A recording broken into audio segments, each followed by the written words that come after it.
Hablemos de su faceta de auditor. ¿Qué es una auditoría y cómo se llega a ser auditor?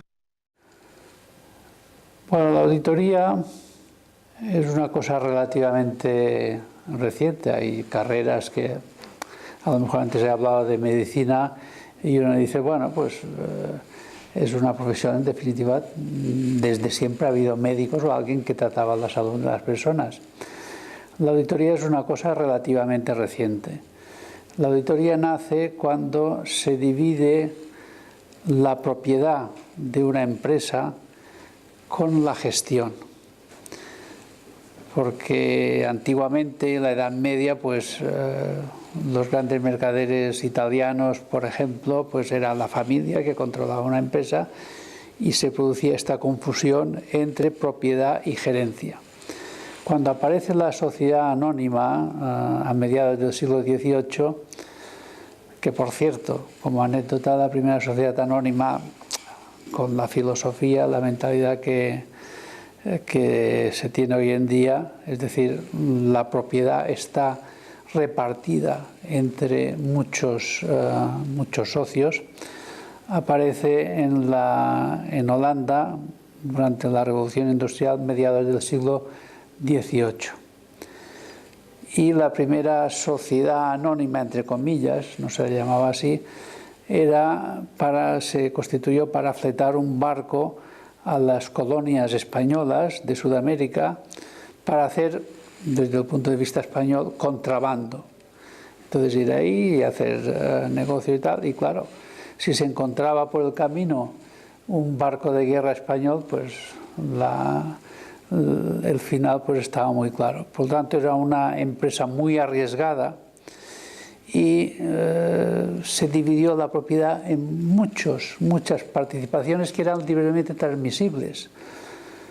De aquí el nombre de sociedad anónima, porque uno podía vender, no sabía quién eran los propietarios, y entonces se transmitían al portador y simplemente el que lo tenía pues tenía los derechos. Y lógicamente con las subidas y las bajadas de cotización que diríamos hoy. Y así pues se divide la responsabilidad, se pueden repartir las pérdidas y se pueden juntar grandes capitales. Entonces, a raíz de la aparición de la sociedad anónima, se escinde la figura del propietario, que son unos señores que están identificados o no, y que además, no lo he dicho antes, no podían perder más que lo que habían aportado, porque si había unas pérdidas superiores, con no sacar la condición de socio, pues ya está.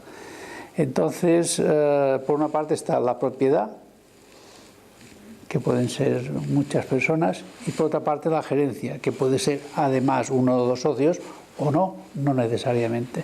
Entonces, al producirse esta escisión, pues por una parte va la gerencia, por otra parte va la propiedad.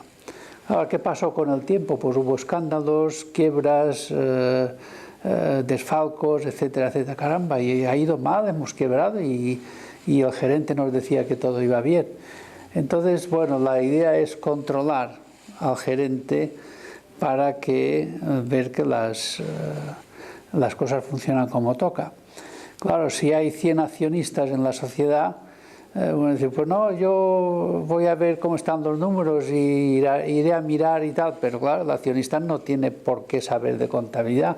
Iré con mi cuñado, que es contable, a ver si tal. Bueno, pues si todos los accionistas, si son 100, van acompañados de otro para que le asesore y empiezan ahí a pedir papeles y a pedir justificantes y a controlar y tal, esto es una locura.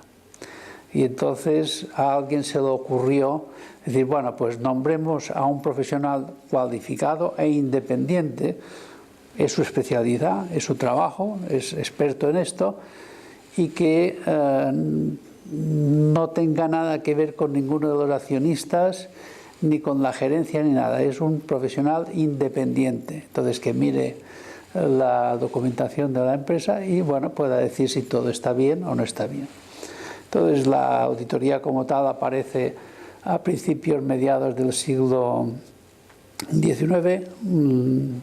Las primeras organizaciones profesionales surgen en Inglaterra, Concretamente la primera surge en Edimburgo, Sociedad de Auditores de Edimburgo, y bueno, así se crea, la función crea el órgano y entonces así aparece la auditoría en la historia, es decir, una profesión que tiene escasamente 200 años, no llega bien.